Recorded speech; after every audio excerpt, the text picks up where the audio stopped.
നമസ്കാരം. 2026 ഇന്ത്യ കണ്ട ഏറ്റവും വലിയ പ്രക്ഷോഭമായിരുന്നു CJPയുടെ വിദ്യാഭ്യാസവുമായി ബന്ധപ്പെട്ട ഡൽഹിയിലെ ജന്തർ മന്ദിറിലെ സമരം.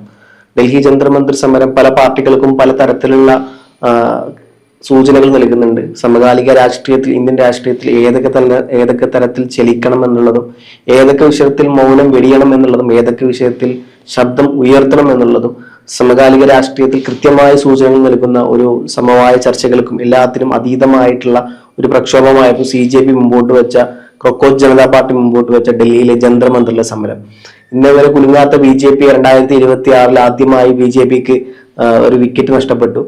മാത്രമല്ല അവരുടെ BJPയിൽ ഒഡീസയിൽ സമുന്നതനായ, ഒരുപക്ഷെ തെക്കേ ഇന്ത്യയിലെ രാഷ്ട്രീയ ചാണക്യൻ എന്നറിയപ്പെടുന്ന അവരുടെ മുൻ വിദ്യാഭ്യാസ മന്ത്രി ധർമ്മേന്ദ്ര പ്രധാന്റെ രാജിയിലാണ് ഏറ്റവും അവസാനിച്ചത്.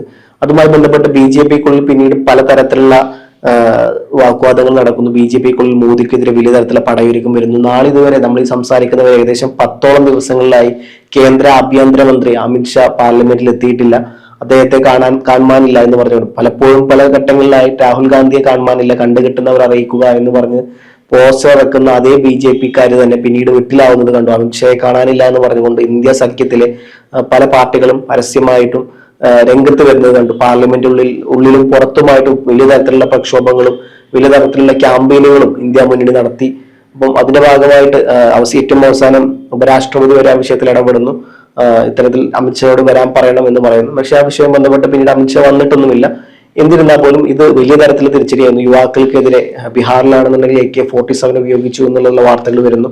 മാത്രമല്ല ഷെൽ അടക്കമുള്ള ഉപയോഗിച്ചുകൊണ്ട് ഡൽഹിയിൽ പലതരത്തിലും ഈ പറഞ്ഞ പോലെ ആക്രമണം ഉണ്ടായി എന്നുള്ളതും, അപ്പോൾ അതിന് കൃത്യമായിട്ടുള്ള മറുപടി, എന്തിനാണ് ഇന്ത്യയിലെ യുവാക്കൾക്കെതിരെ ഇത്തരത്തിലുള്ള ആക്രമണം അഴിച്ചുവിട്ടത് എന്നുള്ളതിന് കൃത്യമായ കാര്യകാരണ സഹിതം ഇന്ത്യയുടെ ആഭ്യന്തര വകുപ്പ് മന്ത്രി ഈ പറഞ്ഞ പോലെ അമിത്ഷാ കൃത്യമായി പാർലമെന്റിൽ കാര്യങ്ങൾ വ്യക്തമാക്കണം എന്നായിരുന്നു ഇന്ത്യ സഖ്യത്തിന്റെ മുഖ്യമായ അവകാശവാദം, അല്ലെങ്കിൽ അവർ മുമ്പോട്ട് വെച്ച കാര്യം.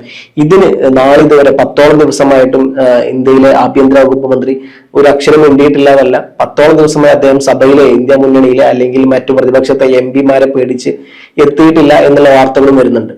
ഇതിന്റെ മറ്റൊരു പശ്ചാത്തലം നോക്കുമ്പോൾ ഇത് ഒരുപാട് പാർട്ടികൾക്ക് ഒരുപാട് സന്ദേശം നൽകുന്നുണ്ട് കോക്രോച്ച് ജനതാ പാർട്ടി. കാരണം പ്രത്യേകിച്ച് വെറും 2 മാസം മാത്രം പ്രായമുള്ള ഈ ഒരു കൂട്ടായ്മക്ക് ഇന്ത്യയിലെ ഏറ്റവും വലിയ പാർട്ടിയായ BJPയെ ഏകദേശം 280ഓളം MP-മാരുള്ള, വലിയ MLA-മാരുള്ള, രാജ്യത്തെ ഏത് പാർട്ടിയെയും പർച്ചേസ് ചെയ്യാൻ കഴിവുള്ള, എത്ര വലിയ നേതാക്കന്മാരെയും പിളർത്താൻ കഴിവുള്ള, എത്ര അതിശക്തന്മാരായ കൊമ്പന്മാരെയും മുട്ടുകുത്തിക്കാൻ കഴിവുള്ള അതേ BJP വെറും 2 മാസം മാത്രം പ്രായമുള്ള കോക്രോച്ച് ജനതാ പാർട്ടി എന്ന് പറയപ്പെട്ട ഒരു പാർട്ടി കീഴടക്കി, അവരെ കൊണ്ട് മുട്ടുകുത്തിച്ചു. മാത്രമല്ല അവരുടെ വിദ്യാഭ്യാസ മന്ത്രിയെ കൊണ്ട് രാജിവെപ്പിച്ചു എന്നുണ്ടെങ്കിൽ അത് കൃത്യമായി നൽകുന്ന പ്രതിപക്ഷങ്ങൾക്ക് ഒരുപാട് നൽകിയ സന്ദേശം ഉണ്ടായിരുന്നു.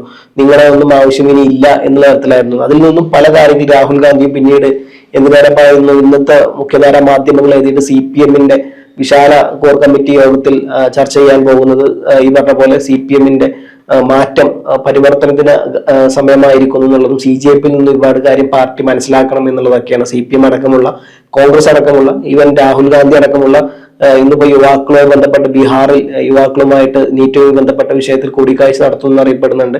എന്തിനേറെ പറയുന്നു, RSSന്റെ 1925 രൂപീകരിക്കപ്പെട്ട RSSന്റെ മോഹൻ ഭഗവത് അടക്കം ഇന്നലെ 2000ഓളം യുവാക്കളുമായി ഈ പറഞ്ഞ പോലെ അഭിസംബോധന ചെയ്യുന്നു, അവരുമായിട്ട് സംസാരിക്കുന്നു, അവരുടെ പ്രശ്നങ്ങൾ നേരിട്ട് കേൾക്കുന്നു. അതുമായി ബന്ധപ്പെട്ട് പിന്നീട് മോഹൻ ഭഗവത് അടക്കം പരസ്യമായി പറഞ്ഞത് യുവാക്കളാരും ഇന്ത്യയുടെ തീവ്രവാദികളല്ല, അവരെ കേൾക്കാനുള്ളത് ഇന്ത്യയുടെ പ്രധാനമന്ത്രിയുടെ കടമയാണ്, അവർ തീവ്രവാദി മുദ്ര കുത്തേണ്ട ആവശ്യമില്ല, അത്തരത്തിലുള്ള ചാപ്പയുടെ ആവശ്യമില്ല എന്ന് പറയുമ്പോൾ കൃത്യമായിട്ട് ഈ കാര്യങ്ങളെല്ലാം ചെന്നെത്തുന്നത് 2024 ലോക്സഭാ ഇലക്ഷന് ശേഷം മോദി ആദ്യമായി പറഞ്ഞത്, ഞാനൊരു ബയോളജിക്കൽ ഹ്യൂമൻ അല്ല, താനൊരു സാധാരണ മനുഷ്യൻ, അമാനുഷിക മനുഷ്യനാണ് താനെന്ന് പറയുമ്പോൾ അതിനല്ല എന്ന് നഖശിഖാന്തരം എതിർത്ത RSSന്റെ സമുന്നതനായ നേതാവ് മോഹൻ ഭഗവത് പിന്നീട് 2026 ഒരിക്കൽ കൂടി മോദിക്ക് നൽകുന്ന കൃത്യമായ സന്ദേശമാണ് ഇന്നലെ നമ്മൾ കണ്ടത്.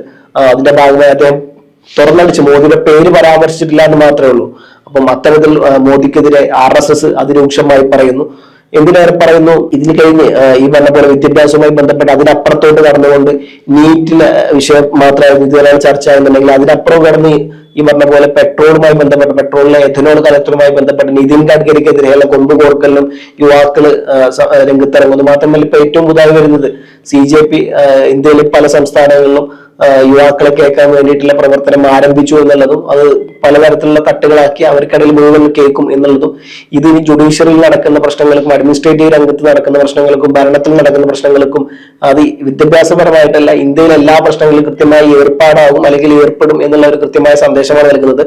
മാത്രമല്ല ഇതുവരെ ഇതൊരു രാഷ്ട്രീയ പാർട്ടിയാക്കാൻ ആലോചിച്ചിട്ടില്ല എന്നുള്ളത് കൂടിയാണ് CJP നേതാവ് പറയുന്നത്. അപ്പൊ എന്തായാലും ഇത് BJPക്ക് ഒരു തരത്തിൽ തിരിച്ചടിയാണ്. അതുകൊണ്ട് തന്നെ കോൺഗ്രസ് അടക്കമുള്ള 1885 രൂപീകരിക്കപ്പെട്ട കോൺഗ്രസ് അടക്കമുള്ള പല പാർട്ടികൾക്കും തങ്ങൾ ഇപ്പോൾ പോകുന്ന നിലപാട് അല്ലെങ്കിൽ എടുക്കുന്ന നിലപാട് ശരിയല്ല എന്നുള്ളതും വ്യതിയാനം എടുക്കേണ്ട യൂട്ടേൺ അടിക്കേണ്ട തീരുമാനം അല്ലെങ്കിൽ സമയം അതിക്രമിച്ചിരിക്കുന്നു എന്നുള്ളത് കൃത്യമായ സന്ദേശം കോൺഗ്രസ് അടക്കം നൽകുന്നുണ്ട്. അതിന്റെ ഭാഗമായിട്ടാണ് പിന്നീട് രാഹുൽ ഗാന്ധി അടക്കം പല നേതാക്കന്മാർ പരസ്യമായി ഇപ്പം യുവാക്കളുമായിട്ട് സംവദിക്കുന്നതും ഇതിനെതിരെ ഇപ്പം ഏറ്റവും പുതിയ മറ്റൊരു കാര്യം ശശി തരൂർ രാഹുൽ ഗാന്ധിക്കെതിരെയുള്ള രംഗത്ത് വരുന്നത് നമ്മൾ കണ്ടു. അപ്പം ഇത്തരത്തിൽ അത് പിന്നെ നമ്മൾ മറ്റൊരു വിഷയമാണ് ചർച്ച ചെയ്യപ്പെടേണ്ട മറ്റൊരു വിഷയം. അത് ശശി തരൂർ ഇന്നലെ തുടങ്ങിയതല്ല. രാഹുൽ ഗാന്ധിയുമായി ബന്ധപ്പെട്ട പല കാര്യങ്ങളിൽ ഈവൻ ICC പ്രസിഡന്റ് തെരഞ്ഞെടുക്കുന്ന സമയത്തടക്കം പരസ്യമായി പോർമുഖം വിളിക്കുകയും നേരിട്ട് മല്ലികാർജ്ജുന ഖാർഗെക്കെതിരെ മത്സര രംഗത്തിറങ്ങുകയും ചെയ്ത നേതാവ് കൂടിയാണ് ശശി തരൂർ. അതുകൊണ്ട് തന്നെ ശശി തരൂരിന് പലതരത്തിലുള്ള BJP നേതാവാണ്. ഓപ്പറേഷൻ സിന്ധുവുമായി ബന്ധപ്പെട്ട കോൺഗ്രസ് എടുത്ത നിലപാടുകൾക്ക് അതീതമായ പല നിലപാടുകളും തരൂർ എടുത്തിട്ടുണ്ടായിരുന്നു. എന്നിരുന്നാലും തരൂറിന്റെ വിഷയം മറ്റൊരു വിഷയം തന്നെയാണ്. അപ്പോൾ തരൂർ അടക്കമുള്ള നേതാക്കന്മാർ രാഹുൽ ഗാന്ധിയുടെ ഈ അദ്ദേഹത്തിന്റെ പരസ്യമായി രംഗത്ത് വരുന്നു. മാത്രമല്ല നരേന്ദ്രമോദി ഇന്ത്യൻ പ്രധാനമന്ത്രി തന്നെ അദ്ദേഹത്തിന്റെ ട്വിറ്ററും എക്സും FB എല്ലാം വിട്ടുകൊണ്ട് ഇൻസ്റ്റാഗ്രാമിലൂടെ വല്ലാണ്ട് റീൽസോടിയായി മാറിയിരിക്കുന്നു. റീൽസിൽ നിരന്തരം റീൽസ് ഇടുന്നു, യുവാക്കളെ അഭിസംബോധന ചെയ്യുന്നു, മൈ ഫ്രണ്ട്സ് എന്നൊക്കെ പറഞ്ഞുകൊണ്ട് നിരന്തരം വരുന്നു. അതിനെതിരെ വലിയ ട്രോളുകൾ വരെ ഇരുന്നു. അദ്ദേഹം എടുക്കുന്ന എല്ലാ വീഡിയോസും കട്ട് ചെയ്തിട്ട് നല്ല മിമിക്കുകളും ട്രോളുകളും ഉണ്ടാക്കിയാണ്ട് സോഷ്യൽ മീഡിയയിൽ കത്തിച്ചു വിടുന്നുണ്ട്. അപ്പം എന്നിരുന്നാൽ പോലും ഇൻസ്റ്റാഗ്രാം യുവാക്കൾ ഇടമാണെന്ന് അറിഞ്ഞുകൊണ്ട് വലിയ തരത്തിൽ രാഹുൽ ഗാന്ധിയും അതേപോലെ തന്നെ പ്രധാനമന്ത്രി നരേന്ദ്രമോദിയും മോഹൻ ഭഗവതും മറ്റു പല പാർട്ടികൾ ഈവൻ CPM അടക്കം കേരളത്തിൽ CPM അടക്കം യുവാക്കളെ പിടിക്കാൻ വേണ്ടി യുവതയുടെ പൾസർ എന്നുള്ളതാണ്. എന്തായാലും ഈ ഒരു 2026 തെരഞ്ഞെടുപ്പ് 2024 തെരഞ്ഞെടുപ്പിന് ശേഷം മോദി യുവാക്കൾക്ക് മുമ്പിൽ കീഴടങ്ങി എന്നുള്ളതാണ്. ആ യുവാക്കളെ കൂടെ കൂട്ടാൻ വേണ്ടിയിട്ടുള്ള പരിപാടിയാണ് മോദി ഇതുവരെ നടത്തിയത്. അതിനെതിരെ RSSന്റെ നേതാവ് മോഹൻ ഭഗവത് തന്നെ പരസ്യമായി രംഗത്ത് വരുന്നു. യുവാക്കൾക്കെതിരെയുള്ള കേസുമായി ബന്ധപ്പെട്ടെല്ലാം ഇനി BJP ഏത് നിലപാടെടുക്കും എന്നുള്ളതും യുവാക്കൾക്കെതിരെ എടുത്ത കേസുകൾ അബ്ജിത് ദീപ്തി തന്നെ പരസ്യമായി പറഞ്ഞത് മോഹൻ ഭഗവത് പറയുന്നത് കേൾക്കണം എന്നുള്ളതാണ് BJPയോട് പറഞ്ഞത്. അപ്പം അബ്ജിത് ദീപ്തി വിരൽ ചൂണ്ട അല്ലെങ്കിൽ കുളത്തിയിടുന്ന മറ്റൊരു കാര്യം കൂടിയാണ്.